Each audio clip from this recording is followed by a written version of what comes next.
Hello, everybody, and welcome back to another week at the Damage Report. I'm John Adirola, and it being Monday and all, Brooke Thomas also. I'm here, yeah, hi. Good to have you here? Yeah, glad to be here. Thanks for having me. How was your weekend, Brooke? It was good. It was relaxing, had a little fun. Yeah? Yeah, I went to this fun event. HBO has this new, initiative out, and it's called I think it's called Our Stories, but it's all about Black culture and content and cool stories and kind of highlighting those stories. It was a really cool event. And you got to go to the event. Yeah, Look I got at a free you, sweatshirt. tapped in. I got a free sweatshirt. That was the coolest thing about the event. Yeah, Our Story is also our sweatshirts. That's awesome. Man, look at you, HBO inviting you to events. a fun, it was a friend, but it was fun. Yeah, so I had a good weekend. Awesome. That's cool. I mostly watch TV. Yeah? The Mandalorian, check it out. I'm not saying you should get the service or whatever because we don't have a sponsorship by them. Yeah. But the show is good at the very least. Baby Yoda, very cute. I'll just say that. So anyway, that was how my weekend went. Cute.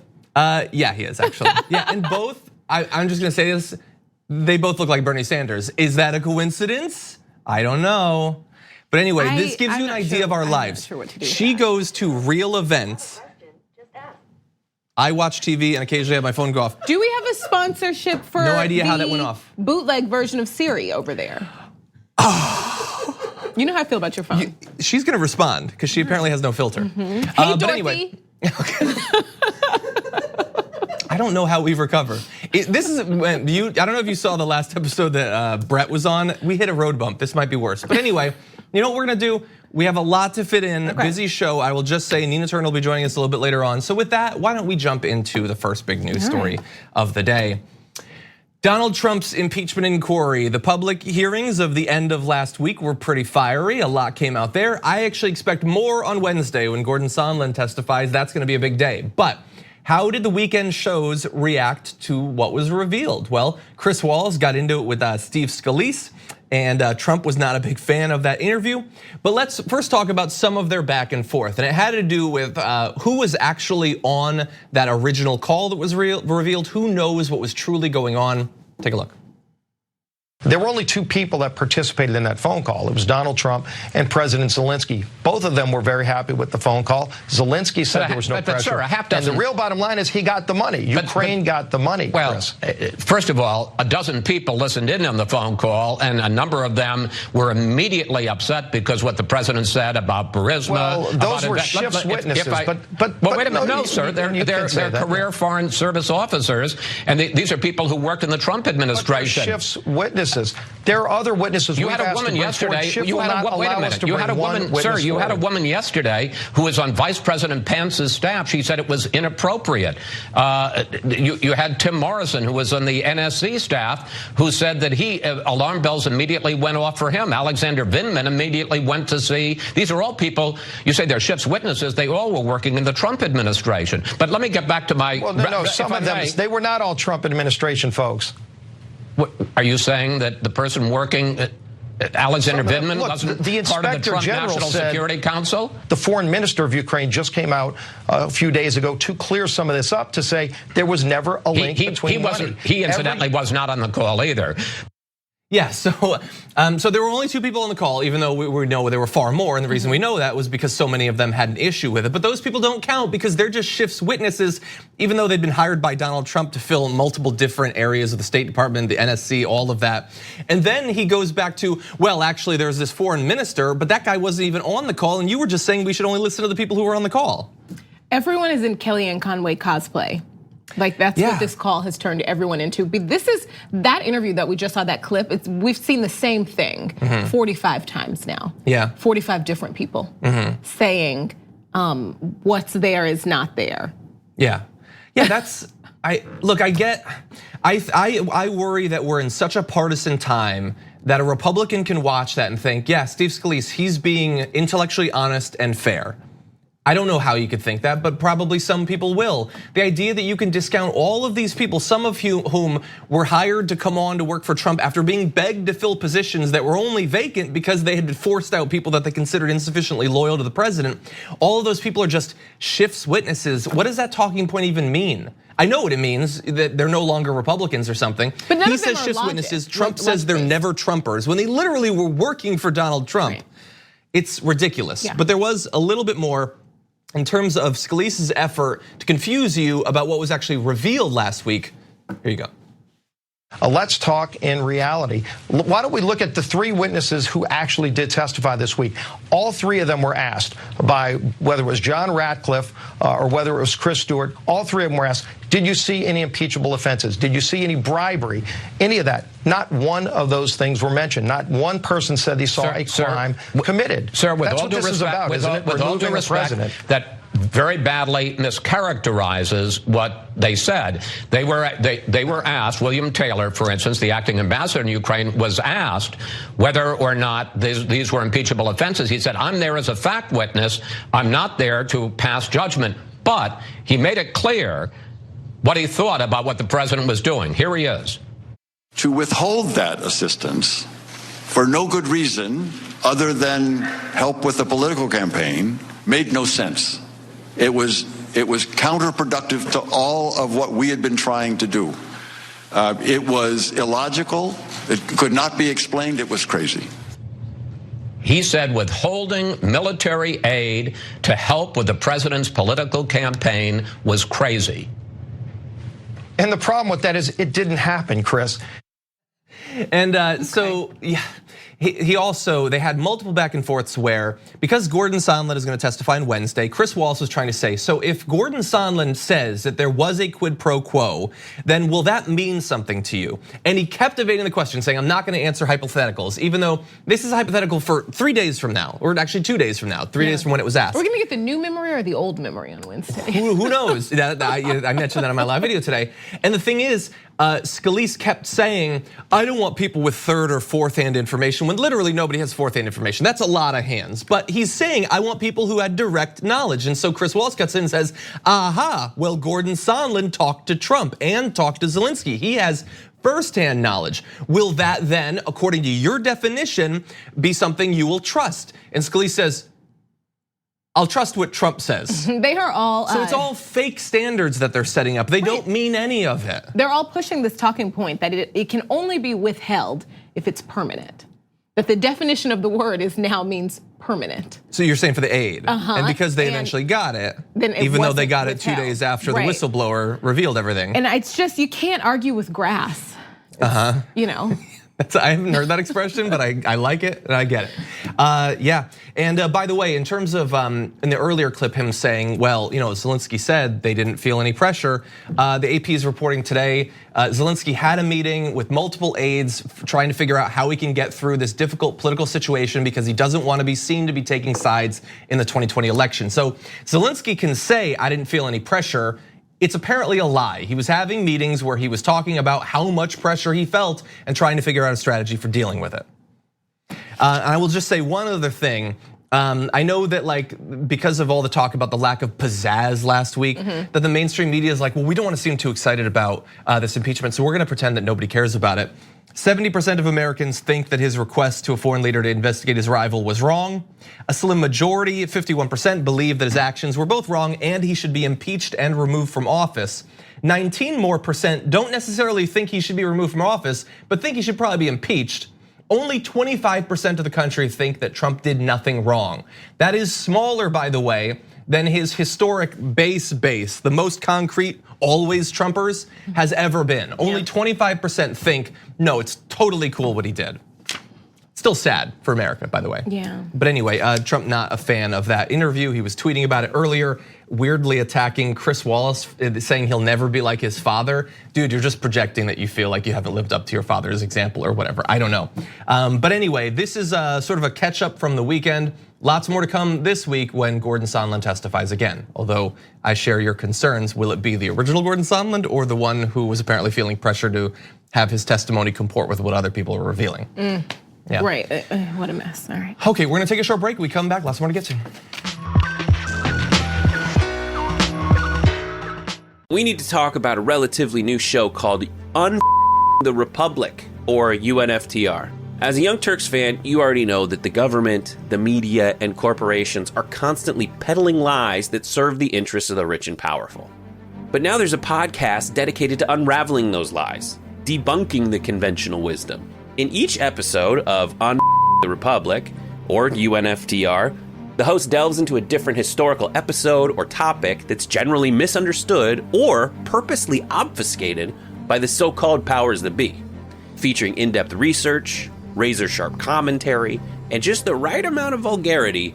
The UNFTR podcast takes a sledgehammer to what you thought you knew about some of the nation's most sacred historical cows. But don't just take my word for it. The New York Times described UNFTR as consistently compelling and educational, aiming to challenge conventional wisdom and upend the historical narratives that were taught in school. For as the great philosopher Yoda once put it, "You must unlearn what you have learned." And that's true whether you're in Jedi training or you're uprooting and exposing all the propaganda and disinformation you've been fed over the course of your lifetime. So search for UNFTR in your podcast app today and get ready to get informed, angered, and entertained all at the same time.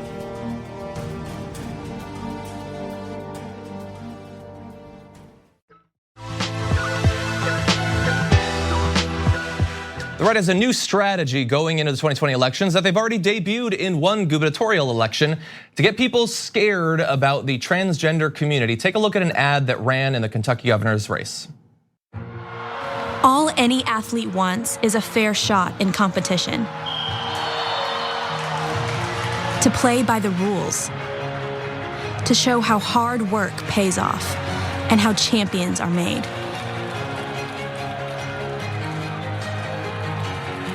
But what if the rules change?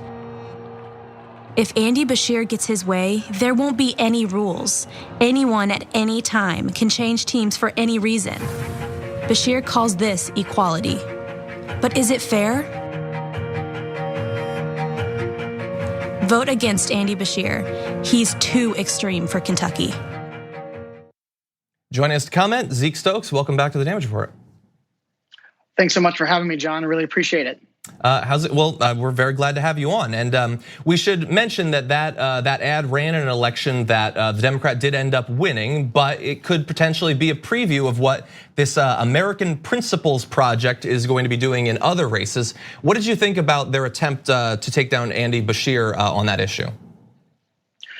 Well, we've seen this so many times before in political races around the country, and it really does, I think, demonstrate just how morally and politically bankrupt the Republican Party is. But we can't, I don't think, discount these kinds of attacks. It was a really close race in Kentucky. There were a lot of things at play there, including a Republican governor that wasn't all that popular with his own Republican base. This is a playbook we've seen for a generation from the Republicans, generations, in fact. They do it on race, they do it on immigration, they do it to Muslims, they do it on guns. It's all about fear, and this is a strategy that they've employed before, that we've seen work in many cases, and we may see work again. And we have to be incredibly vigilant when we look to places like Michigan, where a few votes made a very big difference in 2016. Just 10,000 votes, Trump won the state by. A few voters who are receiving fear and not facts from the other side can make a big difference. And so we have to be incredibly vigilant. So I'm worried when I see reports that Democrats aren't spending enough on digital ads and the places where people are really seeing these kinds of damaging and dangerous messages.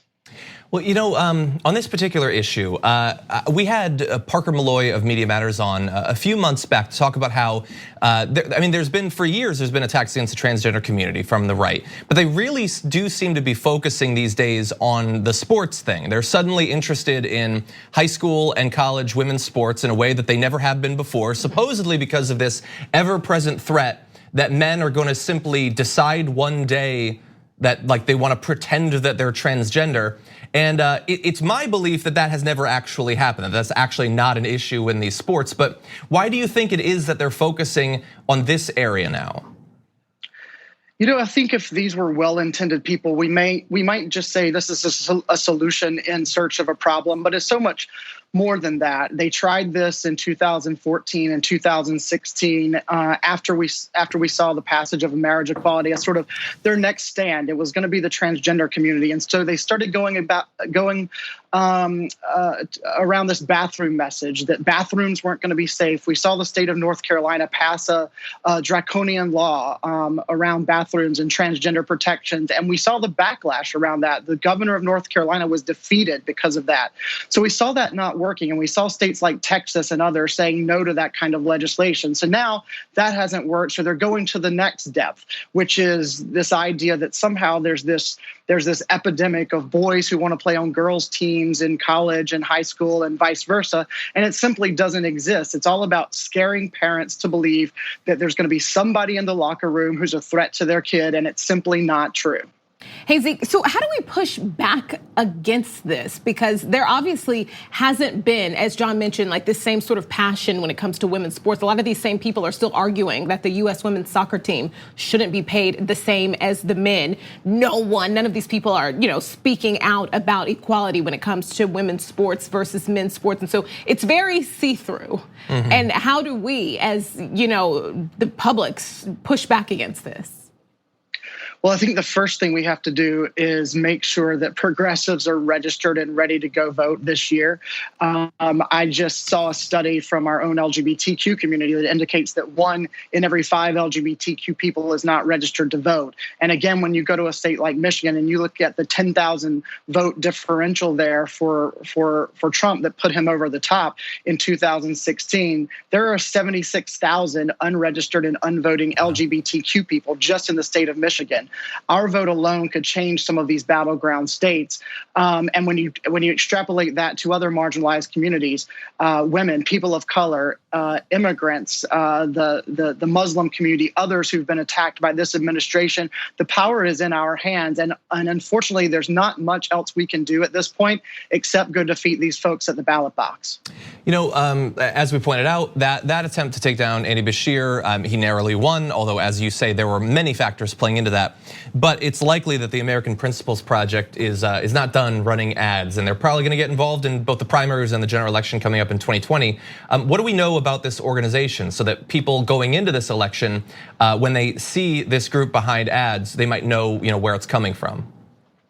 Sure thing. This is part of a big orchestrated, connected network of right-wing organizations like Focus on the Family, and Tony Perkins, and the same players that we've seen before, 1 million so-called moms, which really is just a few old white guys in an office somewhere in Texas, claiming to speak for moms. It's an orchestrated movement that rears its head every couple of years with a new name, a new tax status, but they're all doing exactly the same thing. They're shadowy groups. They're made up and funded by anonymous donors that want to turn the clock back on the progress that progressives and marginalized communities have made over the last couple of decades. So, I think you can expect organizations like GLAAD and others to really be doing their due diligence and uncovering who these people are, who they're funded by, what their real agenda is. We know it's not a pro-family agenda. It's an anti-American, anti-LGBTQ agenda, and we're going to all have to be on the lookout and educating ourselves and each other about what the real agenda of organizations like this are. And in a time when Facebook and others are allowing unfettered access to the public space without the protection of fact checking, it's unfortunately incumbent upon all of us to do the fact checking for them. I couldn't agree more. Zeke Stokes, as always, thank you for joining us. Thank you so much. I want to take a short break here. When we come back, Bill Barr, AG, had a speech over the weekend that you really need to see.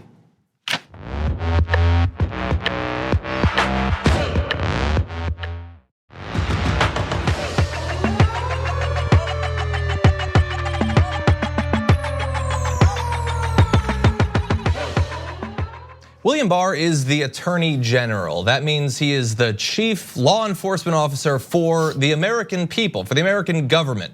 But unfortunately, in his time as AG, he seems to think that his position is intended to accomplish a far more partisan set of goals. And his loyalty to the president goes beyond anything the AG is supposed to have traditionally.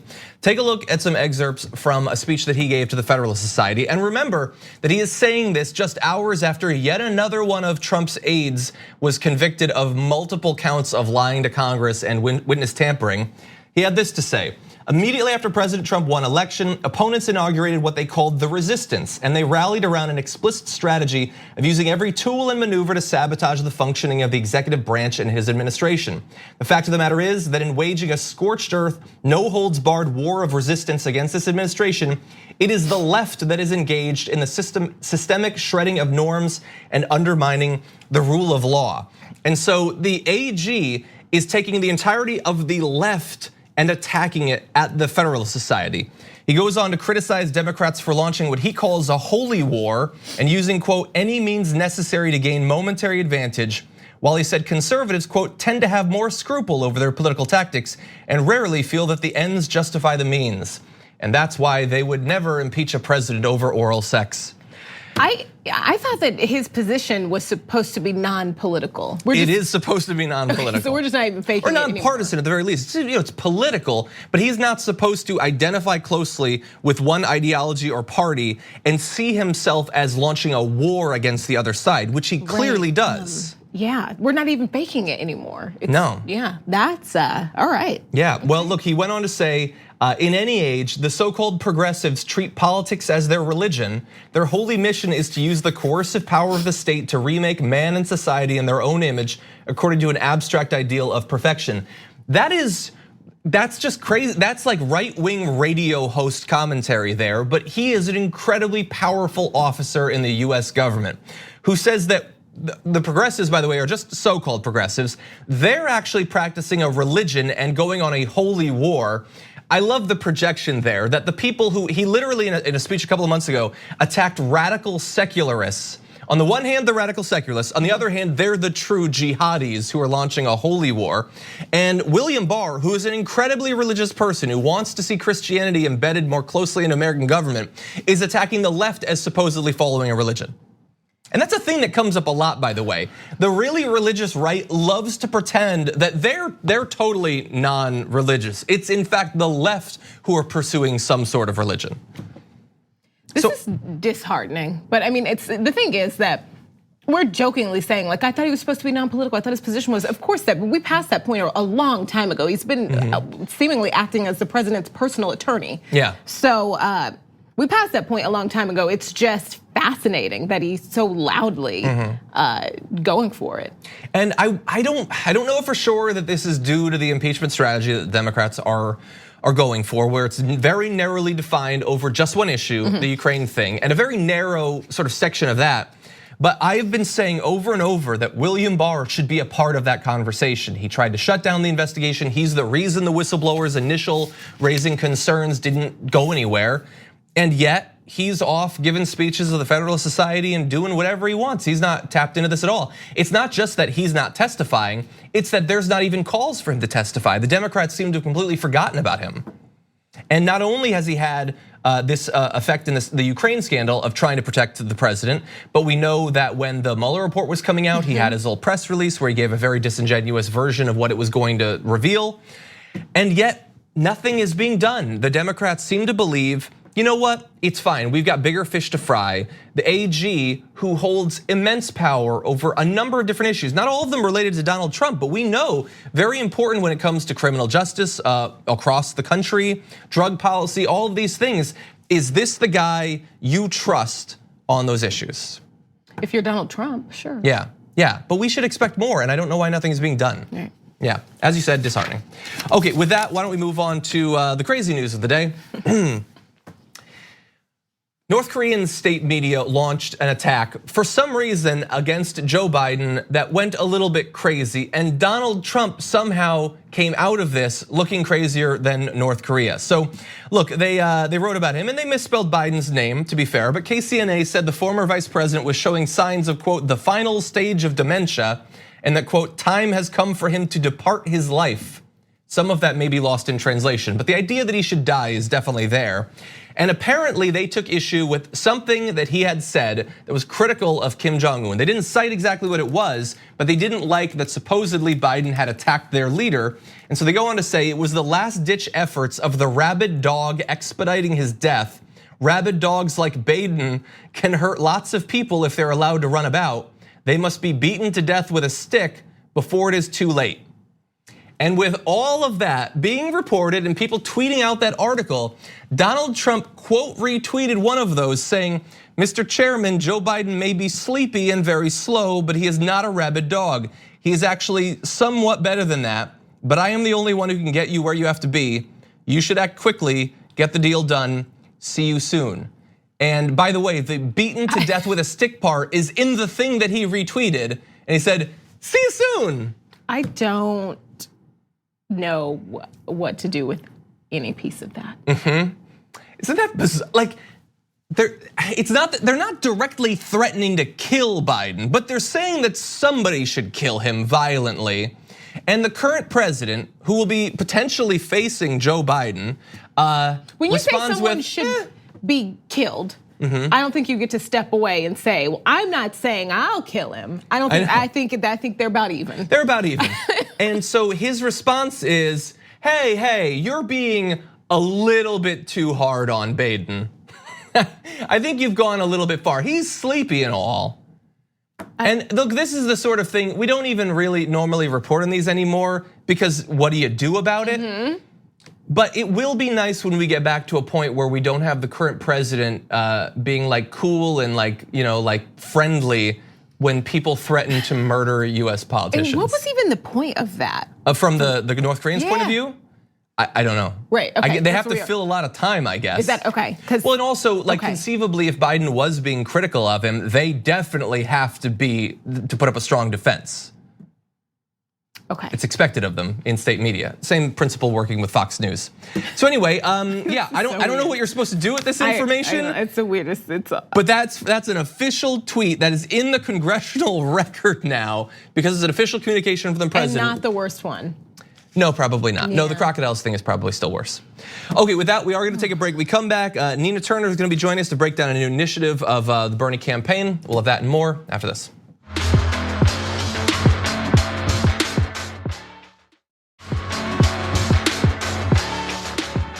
Bernie Sanders has a new initiative coming up, and I'm very excited to learn more about it with our next two guests. Nina Turner, national co-chair for the Bernie 2020 campaign and former state senator, joining us once again, as well as Phillip Agnew, national surrogate for Bernie.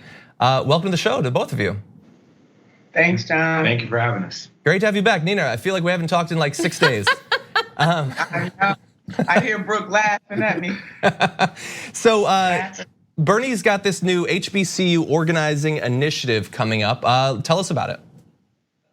Well, we're here traveling across the South to HBCUs, just really affirming the senator's commitment and recognition of the unique space that historically Black colleges and universities occupy. We are here at the great university, Tennessee State.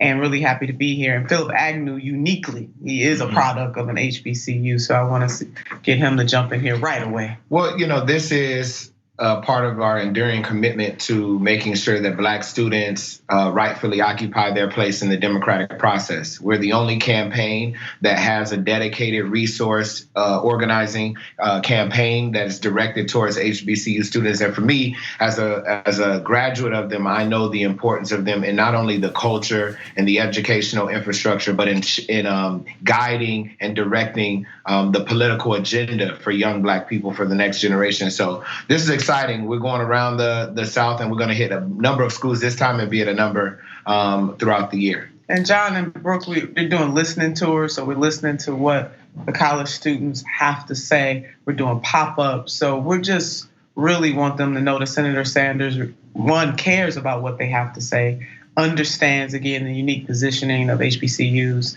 and has a plan to ensure that HBCUs get the type of support and dollars that they need and deserve. Well, why don't we start with the listening? So as you're going around and you're talking with these students, what are some of the big issues or concerns that they're raising? In what areas are there overlap with some of the big national conversations, and in what areas are there perhaps concerns that aren't being talked about nationally? Lots of overlap. Yeah. I mean, so we're just leaving a listening session here at Tennessee State. Student loans, healthcare, housing, guns, immigration, criminal justice. These are, the issues of Black people, especially young Black students. We're a part of the American body politic. So the issues are not going to be different. But what is different is we want to know that we have a leader that is coming into office that understands the impact of these issues, specifically and many times disproportionately in Black communities and Latino communities and poor white communities. And we have a leader, obviously, that does that. But also, we want to make sure that people understand that this is a campaign that does listen, right? We don't just talk. We don't just put out policies. The policies that we put out are based on not only listening, but being hands-on with the very communities that are going to be affected by the policy and the development of it and the impact of it. So thinking back to 2016, so you've got the substantive concerns that you're going around and you're learning about, but strategically for the campaign in 2016, Bernie did very well in some of the early states, but on Super Tuesday, his performance in some of the southern states wasn't amazing. And there's a concern that some of the support from Black voters just wasn't there for Bernie. So what are some of the ways that the campaign is adapting, especially as you're going around to these colleges with younger voters to help him perform better in some of these southern states in 2020? Well, John, as we know, it was Senator Sanders' first time running for president. He's a senator from Vermont by way of Brooklyn. I always got to shout out Brooklyn. So he was, people were getting to know him all across this country, but particularly in the African American community. And we know that when we hit South Carolina, where the voting base is more diverse, this time you are going to see a difference. There's already a difference right now. Senator had less than, you can count on one hand the number of endorsers that he had coming out of South Carolina. Right now, we got 25 endorsers coming out of South Carolina. 9 of them are members of the state legislature, and 21 of that number are African Americans. That in and of itself is light years ahead of where he was then. And then in terms of 2016, we all know that the senator did very well with the millennial generation across race and ethnicity. So the very types of people that we're talking to on these college campuses, those are the folks who were rocking with Senator Sanders in 2016. And we believe that they're gonna rock with him again in 2019, well into 2020. And the polling indicates that Senator Sanders, in terms of the vision that younger people want to see for this nation, they believe that Senator Bernard Sanders' vision for this nation is the one that is gonna catapult us to the next level in this country. Hey, you guys, good morning. I'm glad that we're highlighting HBCUs because obviously, like a lot of HBCUs in this country are struggling. And as we know, most Black doctors, lawyers, judges are products of HBCUs. And that's incredibly important to our country. And you mentioned listening, and John mentioned what we saw the last time around. I want to know, like, as far as like feedback, are these students, like, do they feel, what are you hearing? Are they feeling seen and heard? And what's the feedback you're getting just from being there? So when I mentioned that I went to and graduated from an HBCU, it's not just to say that's what I did. It's because this is the water that I swim in. My current network is made up of alumni of HBCUs. What we hear from them, what we just heard today, is that there is no campaign speaking directly to HBCU students, not in the way that we are. And so on the whole, they're not feeling heard. They're not feeling listened to. And that's one of the reasons why we developed a dedicated program to be there. HBCU students, there's 101 HBCUs, almost 300,000 students that currently attend them. But we also have the alumni networks, the fraternal and sorority networks who form the scaffolding for most Black communities right now. And that is why we are here. That is why we're going to Alabama State. That is why we're going to Tuskegee. That's why we're going to be in Atlanta. Specifically because of that reason. No one has been talking directly to them in the way that we have. And it, sometimes it hurts to be the first because you're hearing from students right now, the conversation we just left, that they're not being adequately talked to. But that is the work that it takes to bring them into the body politic. That is the work that it takes to make sure that they go into the White House with Senator Sanders. And that's the work that we're doing.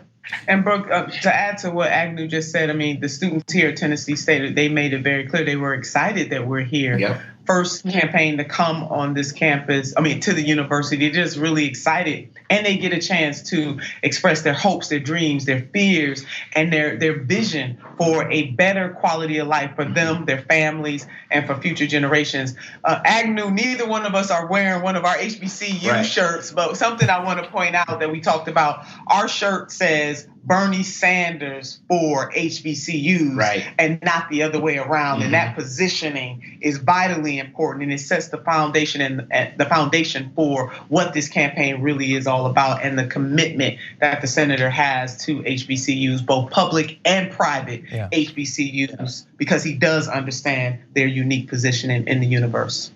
There's one issue I'd like to know if the students are concerned about, and that is voter suppression, because it sounds like students at an HBCU, there's probably no one in the country that's more a target for efforts to make sure that it's difficult for them to vote, that there's as many obstacles as possible. I mean, they're both young college students and black. All three are targets, in Tennessee, in the Deep South, in many parts of the country.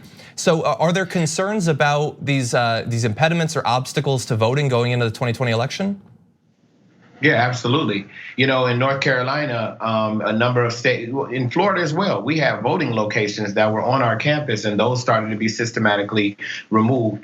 It's absolutely a concern of young people and young black students at these campuses that they're able to vote, that early voting stays open. I want to also highlight something else.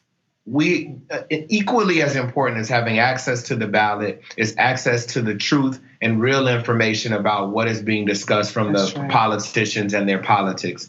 And that is something that we're also hearing very, very consistently, that they don't feel they can trust anybody, let alone the debate stage, to get the information that they need that is accurate, that is truthful, that shows the impacts of what these policies are gonna do. And so that's what it takes, not just people fighting for the right and the access to the franchise, but also to the relevant information that is required to make sure there's power when they go into the ballot box, that power of knowledge and information. So we're hearing it over and over.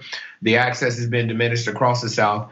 That's why social movements exist. That's why Sanders has been championing almost really universal access to the ballot box, including day off, a holiday on election day. And students are excited to hear that and excited about the prospects of returning not only political discourse, but political power to HBCUs. Okay, Nina Turner, Phillip Agnew, thank you so much for joining us. Thanks, John. Thanks, Brooke. Thank you. We're gonna take a short break here and come back just a little bit more to close out the show.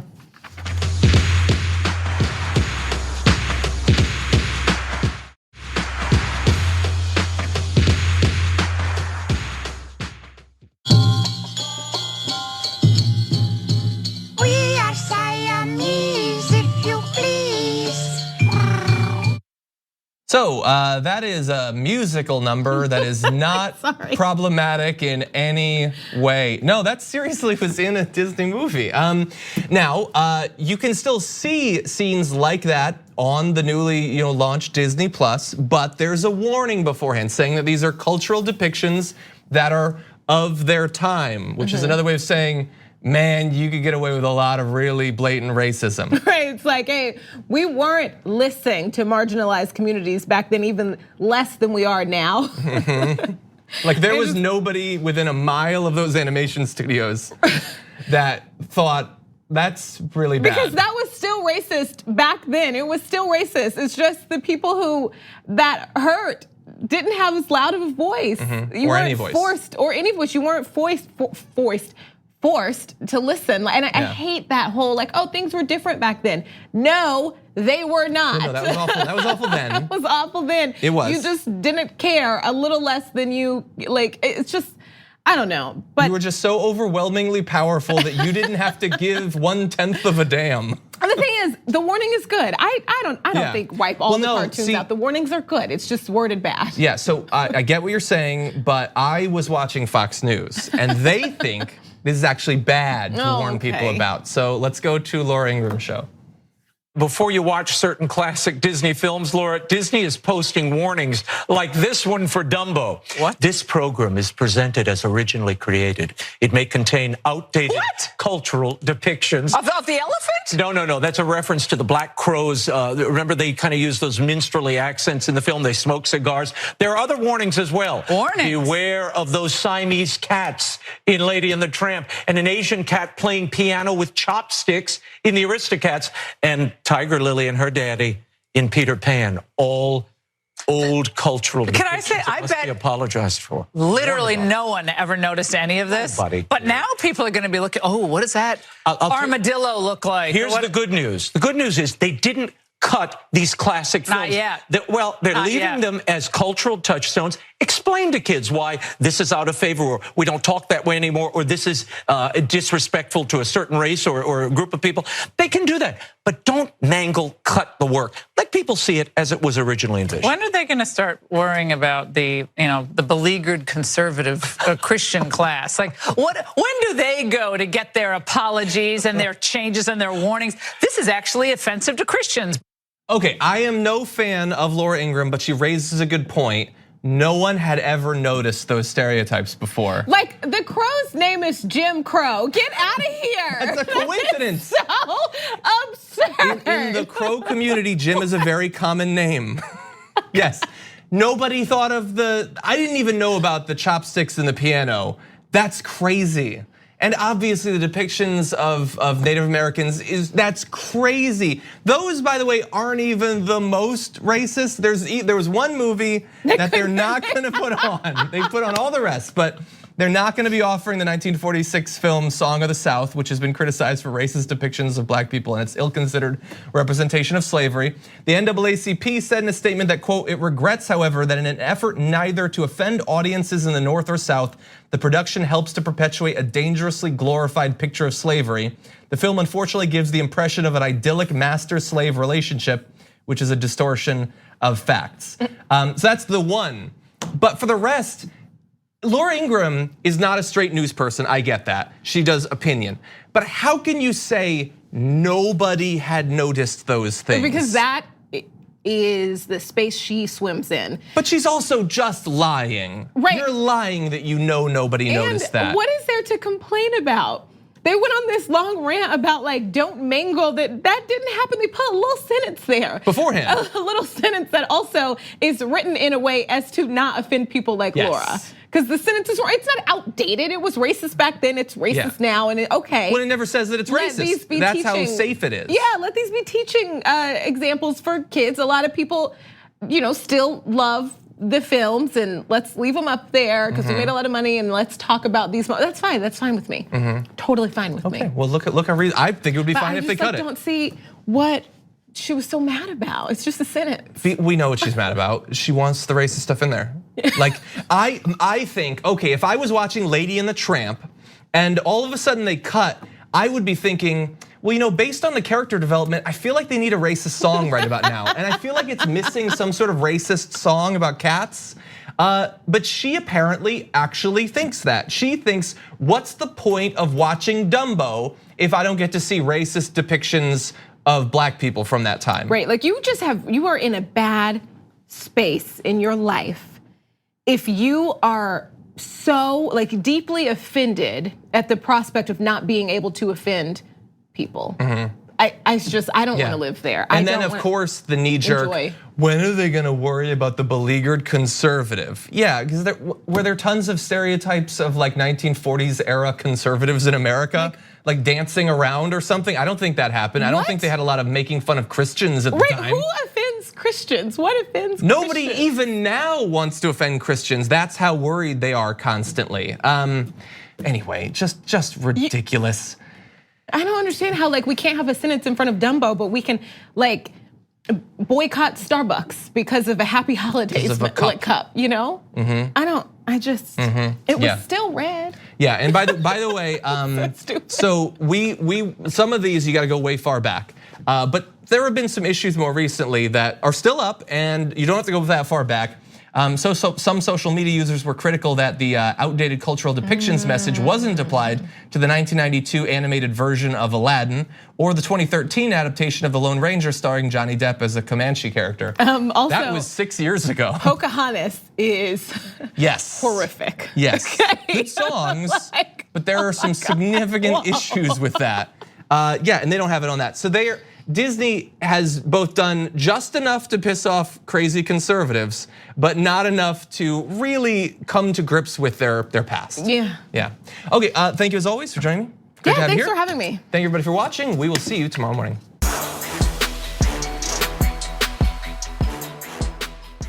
Thanks for listening to the full episode of The Damage Report. Support our work, listen ad-free, access members-only bonus content, and more by subscribing to Apple Podcasts at apple.co/TYT. I'm your host, John Adarola. I'll see you soon.